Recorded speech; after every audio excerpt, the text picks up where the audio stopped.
अध्याय 50। क्या डायरी लिखकर आप भी शक्तिशाली बन सकते हैं? राक्षसी आकर्षण का सामना करते हुए चूबाई का भी यह पहला अनुभव था। उसने देखा कि एक अजीब सी लाल धुंध आसपास के क्षेत्र में छाने लगी है और इस धुंध के भीतर चूबाई को लगा कि उसकी गतिशीलता और बोध शक्ति आंशिक रूप से कमजोर हो गई है। ये राक्षसी आकर्षण काफी शक्तिशाली है, लेकिन ये मेरे अराजकता शरीर संरक्षण को भेद नहीं सकता। चूबाई थोड़ा मुस्कुराया। उसने अपनी दूसरी आत्मिक क्षमता अराजकता शरीर संरक्षण का प्रयोग किया, जिसने न केवल उसकी रक्षा की बल्कि उसे कुछ बाहरी प्रभावों से भी अलग कर दिया। इसलिए हुलीना और जीयू के राक्षसी आकर्षण का कमजोर करने वाला प्रभाव उसके विरुद्ध बेकार था। उसके चारों ओर लगातार प्रतिबिंब टिमटिमा रहे थे। राक्षसी आकर्षण चूबाई के चारों ओर था, बहुत तेजी से घूम रहा था और उसकी आभा अलौकिक थी, जिसे उसे पहचानना मुश्किल हो रहा था। राक्षसी आकर्षण का सामना अगर वो उड़ नहीं सकता वरना। अखाड़े के बाहर यान ने गर्व से कहा। हुलेना और जियो की आत्मा संलयन क्षमता बेहद शक्तिशाली थी। चूबाई भी शायद हार ही जाता अगर चूबाई उड़कर बाहर ना निकल पाता, लेकिन ये कैसे संभव था? हालांकि यान अपनी बात पूरी कर पाता, उससे पहले ही उसने चूबाई के पेट से चमकदार लपटों से जलते हुए पंखों का एक जोड़ा निकलते हुए देखा। वो राक्षसी आकर्षण की सीमा से बाहर निकल गया और ऊपर से नीचे देखा। क्या? यान को तुरंत बहुत बुरा लगा। तुमने कहा था कि तुम उड़ सकते हो, और तुम सचमुच उड़ सकते हो। यार, तुम सचमुच उड़ सकते हो। तीसरी आत्मा क्षमता उजाड़ विनाश। चूबाई ने पंगु कुल्हाड़ी चलाई और उसके भीतर की शक्तिशाली आत्मिक शक्ति को धारण करने वाली अराजकता आभा एक अदृश्य ऊर्जा ब्लेड में बदल गई, जो नीचे की ओर फट गई।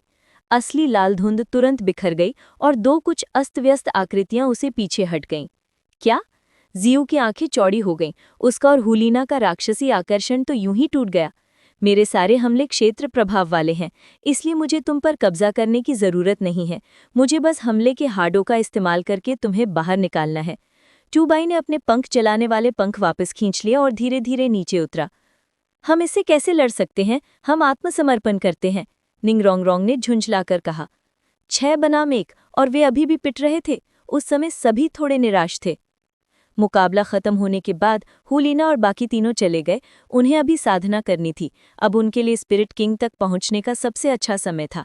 अगर वे सफल रहे तो वे जब अखिल महाद्वीपीय उन्नत आत्मा गुरु टूर्नामेंट में भाग लेंगे तो वे तीनों एक आत्मा राजा की शक्ति से मुकाबला कर सकेंगे। उस स्थिति में वे निश्चित रूप से प्रतियोगिता जीत जाएंगे। गुरुजी, मैं स्टारडू ग्रेट फॉरेस्ट जाने की योजना बना रहा हूँ।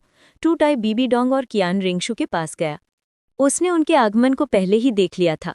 स्टारडू ग्रेट फॉरेस्ट, तुम अपनी दूसरी मार्शल आत्मा में एक स्पिरिट रिंग जोड़ने जा रहे हो? जब ये प्रश्न उठाया गया तो बीबी डोंग के चेहरे पर थोड़ी गंभीरता आ गई। वो चूबाई की दूसरी मार्शल आत्मा के बारे में जानती थी। अगर उसे दूसरी स्पिरिट रिंग के लिए भी किसी स्पिरिट बीस्ट का शिकार करना पड़ा तो उसे उम्मीद थी कि वो 1 लाख साल पुरानी स्पिरिट रिंग होगी। हालांकि इस बार ये शिकार इतना आसान नहीं होगा, क्योंकि आखिरी उजाड़ प्राचीन जानवर कमजोर अवस्था में था। नहीं, बस जूजू किंग को अपनी चौथी स्पिरिट रिंग की जरूरत है, इसलिए मैं उन तीनों को स्टारडू ग्रेट फॉरेस्ट ले जा रहा हूँ, चूबाई ने समझाया। बीबी डोंग भी जूजू किंग की स्थिति के बारे में जानता था। वो यहाँ ज्यादा समय से नहीं आई थी, लेकिन जब वो पहली बार आई थी तो उसे लेवल 30 पर नहीं होना चाहिए था, है ना? वो इतनी जल्दी लेवल 40 पर कैसे पहुंच गई? क्या डायरी लिखकर तुम मजबूत हो सकते हो? ठीक है, फिर मैं एल्डर यू गुआन और एल्डर गुई मेई को तुम्हारे साथ ले जाऊंगा। स्टारडू ग्रेट फॉरेस्ट खतरों से भरा है और उन दोनों के साथ होने से तुम्हें अतिरिक्त सुरक्षा मिलेगी। चूबाई ने मना नहीं किया। हालांकि इस यात्रा का मुख्य उद्देश्य जूजू किंग को स्पिरिट बीस्ट का शिकार करने में मदद करना था, लेकिन उसने टाइटन जायंट एप और स्काई एजूर बुल पाइथन इन दोनों को देखने की भी योजना बनाई थी। उन 2 बड़े पुतलों को सवारी के रूप में रखना बहुत अच्छा होगा, लेकिन उन दोनों को बेवकूफ बनाना शायद इतना आसान नहीं है। चूबाई को थोड़ी असहाय महसूस हो रही थी। वो जानता था कि श्याओवू के साथ साथ टाइटन जायंट एप और स्काई एजूर बुल पाइथन को भी स्पिरिट हॉल से बहुत नफरत थी। आखिरकार श्याओवू की माता का निधन स्पिरिट हॉल के हाथों ही हुआ था। किसे परवाह, मैंने उसकी माँ को नहीं मारा। चूबाई ने इन परेशान करने वाली बातों के बारे में सोचने की जहमत नहीं उठाई। श्याओवू को ना मारने का मतलब ये नहीं था कि उसे श्याओवू के साथ अच्छा व्यवहार करना होगा। उसने कभी अच्छा इंसान होने का दावा नहीं किया था। इसके बाद चूबाई ने दोगुबो, साथ ही यूगुआन और गुई में उन तीनों परिचितों को बुलाया और निंगरोंगरोंग, जूजू किंग और दुगुयान के साथ स्टारडू ग्रेट फॉरेस्ट की ओर चल पड़ा। संत, मेरा मतलब है ये तो बस एक चौथी आत्मा अंग, 1000 साल का आत्मा जानवर का शिकार है। 3 शीर्षकधारी डोलियों को अभिनय करने की कोई जरूरत नहीं है ना? दुगुबो ने ये भव्य प्रदर्शन देखा और सोचा कि चूबाई फिर से 1 लाख साल पुराने आत्मा जानवर का शिकार करने जा रहा है। मैंने ये नहीं कहा था कि ये 1000 साल का है। मैंने जूजू किंग से पहले ही कहा था कि वो अपनी चौथी आत्मा जानवर के लिए 10,000 साल का आत्मा जानवर अवशोषित करने की कोशिश करे। क्या? दुगुबो ने जूजू किंग को परखा। 10,000 साल का चौथा दैत्य? क्या आजकल के युवाओं को इतनी कठिन चुनौतियां पसंद है? हालांकि जब उसने सोचा कि चूबाई का पहला आत्मा जानवर 1 लाख साल का आत्मा जानवर था, तो दुगुबो को अब कोई आश्चर्य नहीं हुआ। तुम्हें कौन दोष दे सकता है? रात में सभी ने स्टारडू ग्रेट फॉरेस्ट के पास आराम करने का फैसला किया। उन्होंने एक अलाव जलाया और चूबाई आंखें बंद करके एक तरफ लेट गया। वो आराम करता हुआ प्रतीत हो रहा था, लेकिन वास्तव में वो अपनी डायरी में लिख रहा था। आखिरकार स्पिरिट हॉल टीम के सदस्यों का निपटारा हो गया। ऐसी लाइनअप के साथ श्रेक को पीटना कोई बड़ी समस्या नहीं होनी चाहिए, है ना? मेरा अनुमान है कि उस समूह में ज्यादा से ज्यादा 2 स्पिरिट पूर्वज होंगे, एक तांगसान और एक दाईमुबाई। अच्छा होता कि बाकी लोग स्पिरिट एल्डर तक पहुंच जाते, लेकिन अब तो वे इतने लोग भी इकट्ठा नहीं कर पा रहे हैं। बस उस यू श्याओ गावम को मंच पर आने दो। मंच पर लेवल 29 का होना विरोधियों को हंसा हंसा कर लोट-पोट कर देगा। कुछ ही दूरी पर निंग रोंग रोंग गलती से जोर से हंस पड़ी। हालांकि उसने अपनी हंसी को बहुत अच्छी तरह से छुपाया, लेकिन फिर भी जूजू किंग ने उसे पकड़ लिया। मुझे ऐसा क्यों लग रहा है कि रोंग रोंग भी चूबाई की डायरी देख सकती है? जूजू किंग ने फिर अपने बगल में बैठी दुगुयान की ओर देखा, जो उसके पास बैठी थी। उसने देखा कि दुगुयान को नहीं देख पा रही है। कल हम स्टारडू ग्रेट फॉरेस्ट पहुंचेंगे, ये बिल्कुल ठीक है। कल हम जूजू किंग और रोंग रोंग को खुद ही आत्मा जानवरों का शिकार करने देंगे। भैलाल, वहां 3 शीर्षकधारी डोलों का होना क्या खतरा हो सकता है? उसी समय स्टारडू ग्रेट फॉरेस्ट में श्यावू ये रास्ता देखकर दंग रह गई और फिर थोड़ी बेचैन हो गई। चूबाई स्टारडू ग्रेट फॉरेस्ट आ रहा है और वो 3 शीर्षकधारी डोलुओं को लेकर आया है। क्या वो वही? श्यावू का चेहरा पीला पड़ गया था। क्या ऐसा हो सकता है कि चूबाई 1 लाख साल पुराने आत्मा जानवर का शिकार करने आया था? लेकिन स्टारडू ग्रेट फॉरेस्ट में और कौन से 1 लाख साल पुराने आत्मा जानवर थे? इससे श्यावू ने असुचेतन रूप से इसे दामिंग और अर्मिंग से जोड़ लिया। क्या ऐसा हो सकता है कि उसने जानबूझकर मुझे स्टारडू ग्रेट फॉरेस्ट में सुरक्षित वापस जाने दिया, ताकि मैं दामिंग और अर्मिंग के ठिकाने का खुलासा कर सकूं? श्यावू ने मन ही मन बुदबुदाया। अध्याय का अंत। अध्याय 51। पुनरुत्थान। मेरी जान। अगर चूबाई को इस समय जियाओ वू के मन की बात पता होती तो शायद वो उसे थोड़ा डांटता। ये पागलपन नहीं तो और क्या है? अगर तुम सचमुच इतने डरे हुए थे तो तुम मानवलोक में क्यों भागे? क्या तुम पागल नहीं हो? सच कहूं तो दोस्त कभी समझ नहीं पाएगा कि 1 लाख साल का आत्मिक जानवर, जिसने मानव रूप धारण कर लिया है और जिसके पास केवल 1 दर्जन आत्मिक शक्तियां हैं, मानवलोक में भटकने के लिए क्यों भाग गया? अगर तुम पागल नहीं हो तो कौन है? ये अच्छी बात है कि दोस्त दयालु है। अगर कोई और होता तो सबसे पहले तुम ही मारे जाते। तांगसान की माँ के साथ भी यही हुआ था। क्या तुम्हारे लिए भटकने के लिए भागने से पहले आत्मिक जानवर के जंगल में परिपक्व होने तक साधना करना मुश्किल नहीं होता? तुम इतने लंबे समय तक जी चुके हो, कुछ और साल क्या मायने रखते हैं? जियाओ रू, भले ही वो मुझे डांट रहा हो, मैं उसे कैसे मना कर सकती हूँ? बात करते हुए मुझे अभी याद आया, जियाओवू के इंसान बनने से पहले एक खरगोश के रूप में वो ज़रूर एस्ट्रस से गुजरी होगी, है ना? मुझे याद है कि खरगोश साल में 3 से 4 बार बच्चे पैदा करते हैं, यानी हर बार 7 से 8 बच्चे। ठीक है, तो जियाओवू के पहले कितने बच्चे हुए होंगे? हो सकता है कि स्टारडू ग्रेट फॉरेस्ट के सभी खरगोश उससे किसी न किसी तरह से जुड़े हों। तो फिर ऐसे में वो शुद्ध युवती कैसे हो सकती है? वो तो साफ तौर पर एक 1 लाख साल पुरानी दुष्ट खरगोश है। ये देखकर निंग रोंग रोंग खुद को रोक नहीं पाई और उसके मुंह में पानी की धार फूट पड़ी। झू झुकिंग भी अपनी हंसी दबा रही थी, लेकिन मुझे सच में उम्मीद नहीं थी कि जियाओवू एक 1 लाख साल पुरानी आत्मा राक्षस होगी। झू झुकिंग ने मन ही मन सोचा। इसके साथ ही उसे यह भी अंदाजा हो गया था कि जियाओवू का तांगसान के प्रति रवैया पूरी तरह से क्यों बदल गया था। क्या ऐसा हो सकता है कि जियाओवू को पता चल गया था कि तांगसान के उसके प्रति बुरे इरादे हैं, या तांगसान ने उसे धोखा दिया था? स्टारडू महान वन में जियाओवू ने गुस्से में आकर स्टार झील में बेतहाशा पत्थर फेंके। चूबाई ने उसे लगभग पागल कर दिया था। तुम्हारा क्या मतलब है? खरगोश साल में कई बार बच्चे पैदा करते हैं। ये बुढ़िया खरगोश तो बिल्कुल अपनी फैक्ट्री सेटिंग्स पर ही रहती है। तुम्हारे पूरे परिवार के एक ही साथ 7 से 8 बच्चे होते हैं। लाखों साल का बदमाश खरगोश, ये कैसे अजीबोगरीब उपनाम है। ये चूबाई वाकई परेशान करने वाला है। अगर इसने स्टारडू महान वन में आने की हिम्मत की तो मैं अर्मिंग से उसे जरूर पिटवा दूंगी। तभी स्टार लेक से एक विशाल बैल का सिर निकला जो सिस्टर जियाओवू को नाराजगी भरी नजरों से देख रहा था और कह रहा था कि सिस्टर जियाओवू, तुमने तो मुझे पहले ही ढेर सारे धक्के दे दिए हैं, तुम्हें क्या हो गया है? मुझे माफ़ करना दामिंग, मैं कुछ परेशान करने वाली बातें सोच रहा था। जियाओवू ने माफ़ी मांगते हुए मुस्कुराई। सिस्टर जियाओवू, क्या तुम अब भी तांगसान नाम के उस आदमी पर नाराज़ हो? मैं कल उस श्रेक अकेडमी में जाकर उसे मार डालूंगा, बगल में खड़े टाइटन जायंट एप ने ठंडे स्वर में कहा। जियाओवू के यहाँ लौटने के बाद उसने दामिंग और अर्मिंग को बताया कि कैसे तांगसान ने उसे धोखा दिया था। ये दोनों तुरंत खुद को रोक नहीं पाए और तांगसान को परेशान करना चाहते थे। उसकी हिम्मत कैसे हुई कि उसने जियाओवू को धोखा दिया, और वो भी सिर्फ उसकी आत्मा की अंगूठी और आत्मा की हड्डी के लिए। अर्मिंग, अगर तुम मानव समाज में जाओगी तो सचमुच दहशत फैल जाएगी, जियाओवू ने जल्दी से सलाह दी। अर्मिंग के पद का कोई आत्मिक जानवर प्रकट हो जाए तो निश्चित रूप से दहशत फैल जाएगी, और यहाँ तक कि इंसानों और आत्मिक जानवरों के बीच एक भीषण युद्ध भी छिड़ जाएगा। तो फिर हमने उस आदमी को छोड़ दिया। बहन जियाओवू, क्या तुमने कहा था कि तांगसान का एक उपाधिधारी पिता है? मुझे लगता है कि उसे तुम्हारी पहचान बहुत पहले से थी, लेकिन वो जानबूझकर तुम्हारे करीब आना चाहता था ताकि बाद में उसके लिए कोई दुर्घटना पैदा करना आसान हो जाए, ताकि तुम स्वेच्छा से उसके लिए अपनी बलिदान कर दो। अर्मिंग धार्मिक क्रोध से भर गया। काश वो अभी जाकर तांगसान को मौत के घाट उतार देता। कोई बात नहीं, चूबाई की बदौलत मैं समय रहते तांगसान का वास्तविक चरित्र देख पाई। अब जबकि मैं स्टारडू महान वन में लौट आया हूं, तो भविष्य में तांगसान के साथ मेरा कभी कोई रिश्ता नहीं रहेगा, जियाओवू ने ठंडे स्वर में कहा। दामिंग फिर बोला, बहन जियाओवू, क्या वो चूबाई जिसका तुमने जिक्र किया था सचमुच भरोसेमंद है? वो स्पिरिट हॉल का सदस्य है। हम स्पिरिट हॉल से स्वाभाविक रूप से असहमत हैं, लेकिन वो स्पिरिट हॉल के बाकी लोगों से अलग है। मुझे आश्चर्य है कि कल जब मैं स्टारडू ग्रेट फॉरेस्ट जाऊंगा तो मुझे टाइटन जायंट एप और स्काई अज्योर बुल पाइथन देखने का मौका मिलेगा। क्या ये दोनों भी तो पूरी तरह से नासमझ है? तुम जियाओवू को पसंद करते हो लेकिन कुछ नहीं कहते, और तुम जियाओवू के मानव समाज में जाने से चिंतित हो लेकिन तुम उसे रोकते नहीं।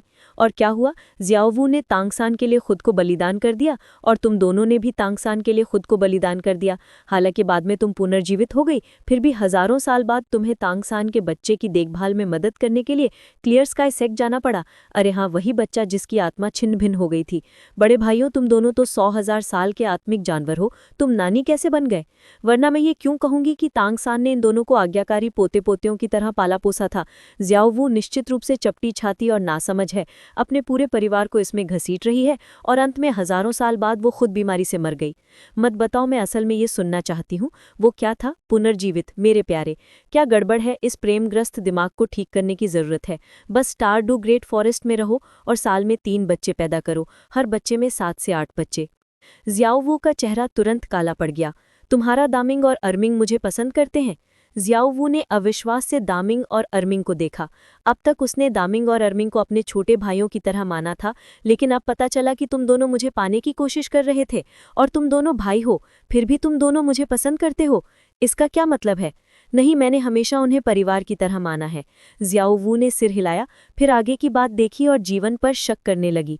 उसे यकीन नहीं हो रहा था कि तांगसान का पीछा करने से ऐसी बेतुकी बातें हो जाएंगी। दामिंग और अर्मिंग को भी एक बच्चे की देखभाल करनी पड़ी, और ये वही बच्चा था जिसकी आत्मा तांगसान कई हिस्सों में बट गई थी, और वो खुद हजारों साल बाद फिर से मर गई। ये क्या है, पुनरुत्थान का गेम खेलना? तांगसान, तुमने? जियाओवू ने अपनी मुट्ठियां कस लीं और तांगसान के साथ बिताए गए उन अंतरंग पलों को याद किया। जियाओवू को बस उबकाई आ रही थी। अब उसे उस समय मानव समाज में जाने की जिद पर बहुत पछतावा हो रहा था, वरना उसे तांगसान जैसा बेवकूफ़ न मिलता। हालांकि चूबाई तीखा जुबान का है, लेकिन लगता है कि उसके मेरे प्रति कोई बुरे इरादे नहीं है। तो क्या उसके पास दामिंग और अर्मिंग की किस्मत बदलने का भी कोई तरीका है? जियाओवू स्टार लेक के पास गहरी सोच में डूबी बैठी थी। उसने ये नहीं देखा कि कुछ दूरी पर रात में एक बेहद अस्त व्यस्त काले वस्त्रधारी आकृति धीरे धीरे प्रकट हुई। उसकी नज़र जियाओवू पर टिकी थी। फिर वो काले वस्त्रधारी आकृति गायब हो गई और पूरी तरह से रात में घुल मिल गई। होस्ट ने शिकायत डायरी की रचना पूरी कर ली, एक दूसरी मार्शल आत्मा वीरानी और एक दूसरी स्पिरिट रिंग प्राप्त कर ली। जीवनकाल 1,50,000 वर्ष। चूबाई, जो ऊँग रहा था, सिस्टम द्वारा दिए गए इनाम को अविश्वास से सुनकर तुरंत अपनी सारी नींद खो दी। उसे इतनी जल्दी दूसरी स्पिरिट रिंग मिल ही गई थी, और वो 1,50,000 वर्ष का था। जैसा कि उम्मीद थी, ये क्रमिक मजबूती का एक और दिन था। भाई शुन, आपने साहित्य के माध्यम से देश को बचाने का जो निर्णय लिया था वो बिल्कुल सही था। अब मैं इसे सचमुच महसूस कर रहा हूँ। केवल साहित्य के माध्यम से ही कोई देश को बचा सकता है और मजबूत बन सकता है। अध्याय का अंत। अध्याय 52 घृणित तांग हाओ। अगली सुबह चूबाई और उसका समूह स्टारडू महान वन में प्रवेश कर गए। चूबाई ने डुगुबो को निंग रोंग रोंग और अन्य 2 के साथ उपयुक्त 10,000 वर्षीय आत्मिक प्राणियों की खोज के लिए भेजा। हालांकि उन्होंने उन्हें स्पष्ट रूप से याद दिलाया कि वे आत्मिक वलय को अवशोषित करने में जल्दबाजी न करें। उनकी अराजकता आभा की सुरक्षा के बिना जूचिंग के लिए इसे अवशोषित करना अभी भी काफी मुश्किल होगा। संत, हम उनके साथ क्यों नहीं जा रहे हैं? यू गुआन ने पूछा। हम टाइटन विशाल वानर और आकाश नीला बैल अजगर से मिलने जा रहे हैं। चूबाई हंसा। यू गुआन और गुइमई ने एक दूसरे को देखा। उनके हाव भाव अजीब थे। संत, वे 2 आत्मिक प्राणी, अगर हम उनसे मिल भी गए तो हम बस अस्त व्यस्त होकर भाग जाएंगे। अगर आप उनका शिकार करना चाहते हैं तो क्या हमें आत्मिक भवन वापस जाकर और लोगों को नहीं बुलाना चाहिए? गुइमई ने फुसफुसाकर याद दिलाया। चिंता मत करो, मैं लड़ने नहीं जा रही, कम से कम अभी तो नहीं। चूबाई ने अपना सिर हिलाया। उसी समय स्टार झील के पास जियाओवू अपनी साधना में सहायता के लिए आसपास के जंगल से कुछ औषधीय जड़ी बूटियां इकट्ठा करने की तैयारी कर रही थी। उसके बगल में मौजूद टाइटन विशाल वानर ने चिंता से पूछा, बहन जियाओवू, यहाँ से न जाना ही बेहतर है। मुझे हमेशा लगता है कि आज जंगल में ज्यादा शांति नहीं है।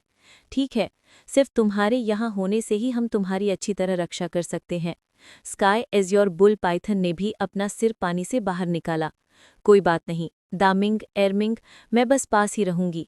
तुम्हारी ताकत से मैं तुम्हारी इंद्रियों की सीमा में ही रहूंगी। जियाओवू उछलकर आगे बढ़ गया। जियाओवू सचमुच ज्यादा दूर नहीं था। आसपास कोई आत्मिक जानवर नहीं था क्योंकि टाइटन विशाल वानर की आभा लगातार निकल रही थी। इसलिए साधारण आत्मिक जानवर उसके पास जाने की हिम्मत नहीं कर पा रहे थे।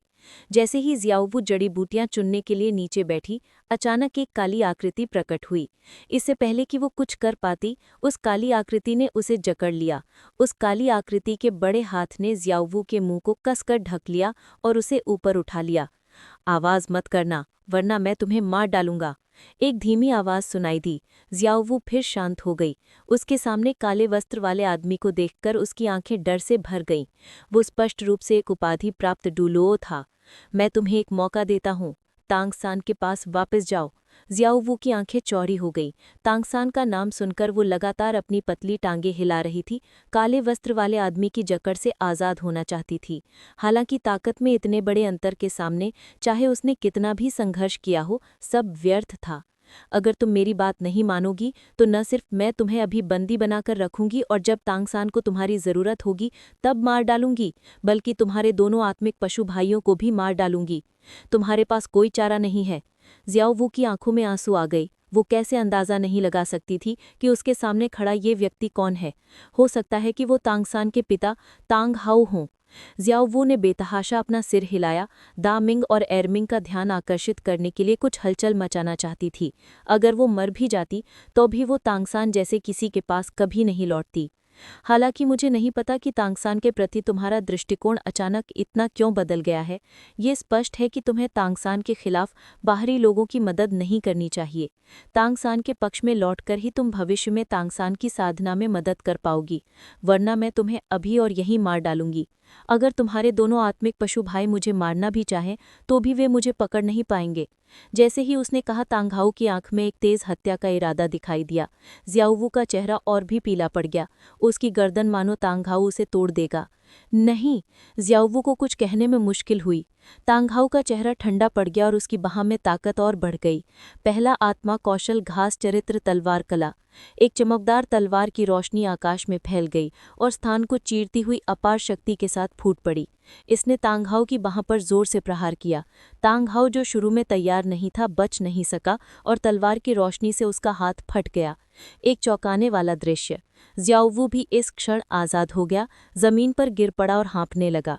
बहन जियाओवू! टाइटन विशाल वानर और आकाश नीला बैल अजगर के हाव भाव अचानक बदल गए। दोनों ने अभी अभी तलवार की रोशनी महसूस की थी और तुरंत जियाओवू के स्थान की ओर दौड़े। टाइटन विशाल वानर का हाव भाव तभी बदल गया। उसने काले वस्त्र वाले आदमी पर दृष्टि डाली और क्रोध से कहा, मानव, तुम मरने के लायक हो। तुम और तुम्हारा बेटा तांगसान दोनों ही मरने के लायक हैं। इस क्षण स्वयं आकाश अंधकारमय हो गया और तेज बिजली की चमक से तांघाव पर गिरने लगी। ये देखकर तांघाव ने अपना क्लियर स्काई हथौड़ा बुलाया और हथौड़े की हवा ने चीख मारी। हवा में बिजली को चकनाचूर कर दिया।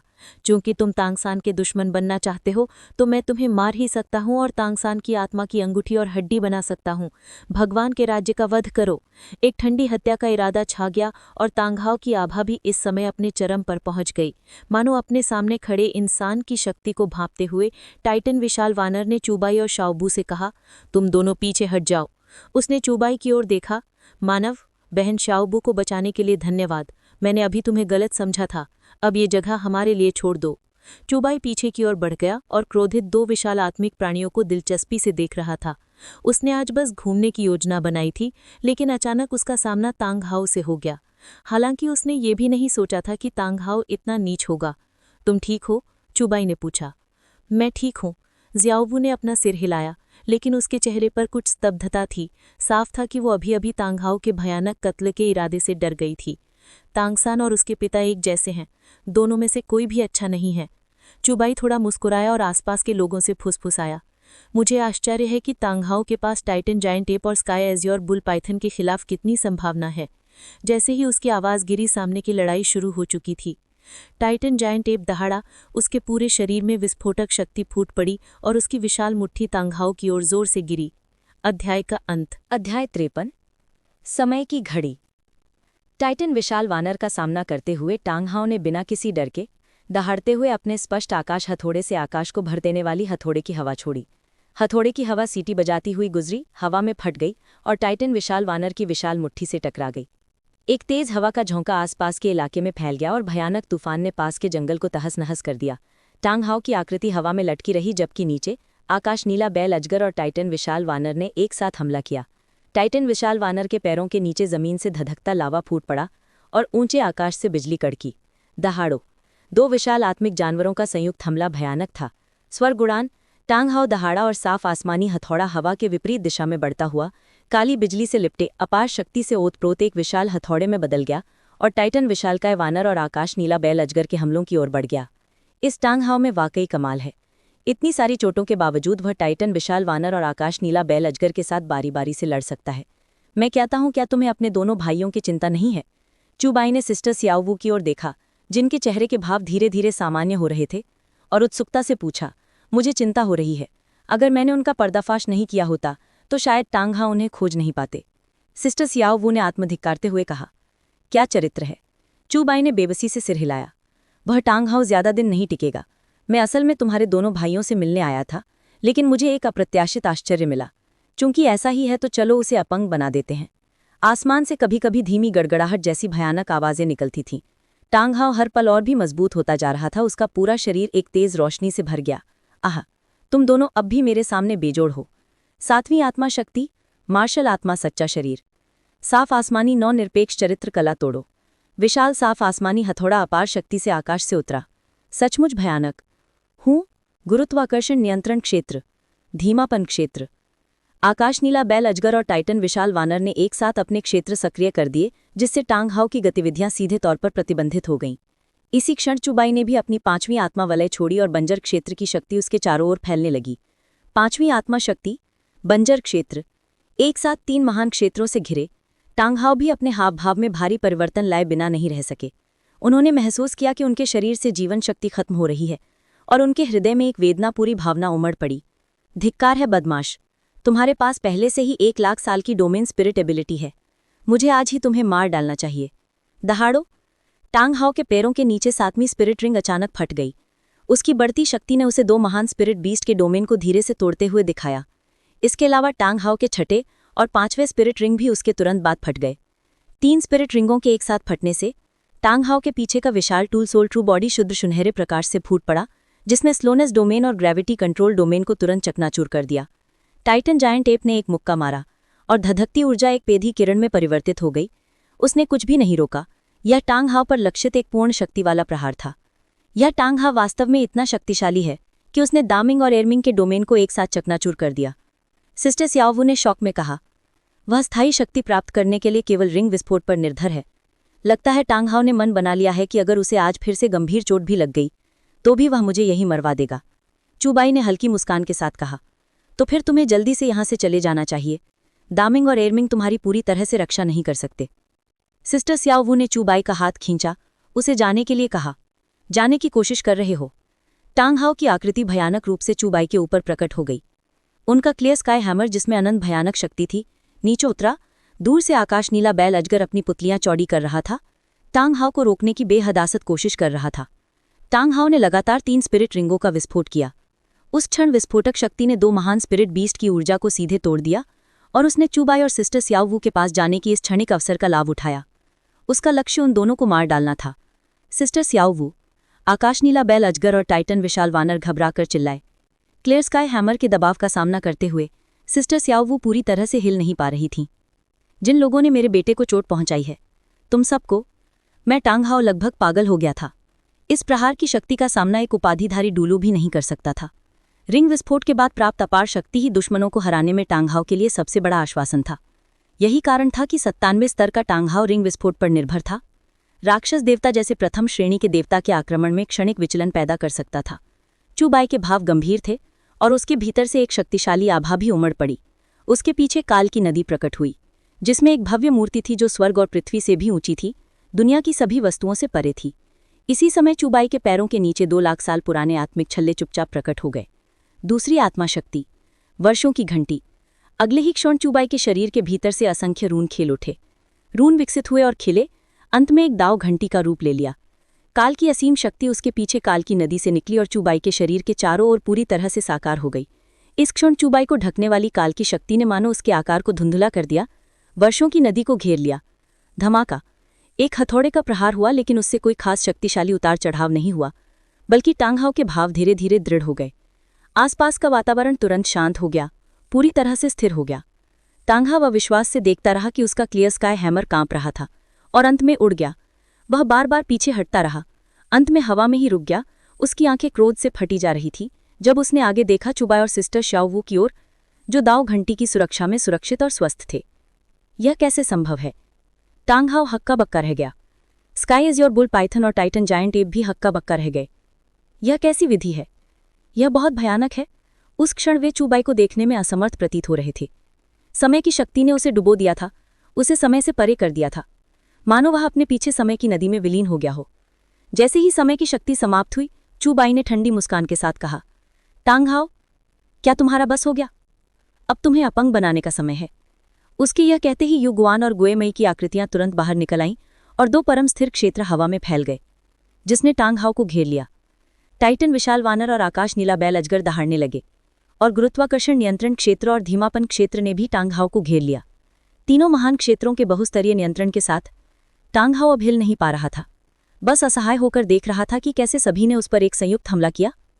घास चरित्र कला तलवार। चूबाई ने घास का एक तिनका पकड़ा और उसके भीतर से तलवार की तेज रोशनी फूट पड़ी। आकाश नीला बैल अजगर और टाइटन विशाल वानर स्वाभाविक रूप से टांग हाओ के प्रति विनम्र नहीं थे। दोनों महान आत्मिक जानवरों के पूर्ण शक्तिशाली हमले टांग हाओ की ओर झपटे। अगर ये तीनों हमले इसी समय होते तो टांग हाओ भी सीधे तौर पर नष्ट हो जाता। इस अध्याय का अंत।